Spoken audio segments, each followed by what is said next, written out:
কানাডার সারেতে জনপ্রিয় কৌতুক অভিনেতা কপিল শর্মার সদ্য চালু হওয়া ক্যাপস ক্যাফে-তে 1 মাসের মধ্যে দ্বিতীয়বার গুলি ঘটনা ঘটল।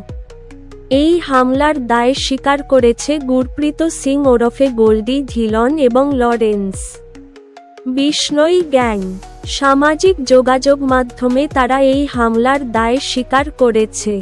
এই ঘটনায় মুম্বাই পুলিশ এবং অন্যান্য নিরাপত্তা সংস্থা তদন্ত শুরু করেছে বলে জানিয়েছে ভারতীয় গণমাধ্যম এনডিটিভি।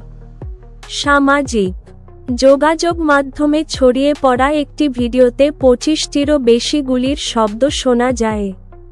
ভিডিওতে একটি কণ্ঠকে বলতে শোনা যায়, "আমরা টার্গেটের কাছে ফোন করেছিলাম, কিন্তু সে ফোন ধরেনি, তাই আমাদের ব্যবস্থা নিতে হয়েছে। যদি সে এখনও ফোন না ধরে, তাহলে পরবর্তী পদক্ষেপ দ্রুত মুম্বাইয়ে নেওয়া হবে।"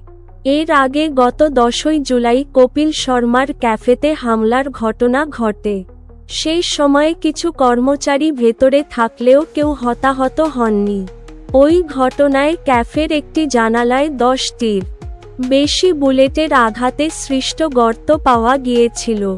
প্রথম হামলার পর শিখ বিচ্ছিন্নতাবাদী সংগঠন বাব্বর খালসা ইন্টারন্যাশনাল (BKI) এর সদস্য হরজিত সিং লাড্ডি দায় স্বীকার করেন। তিনি দাবি করেন, কপিলের একটি অনুষ্ঠানে একজন অংশগ্রহণকারী নিহাং শিখ-দের ঐতিহ্যবাহী পোশাক এবং আচার-আচরণ নিয়ে কিছু ব্যঙ্গাত্মক মন্তব্য করেন। এতে শিখ সম্প্রদায়ের অনুভূতিতে আঘাত লেগেছে।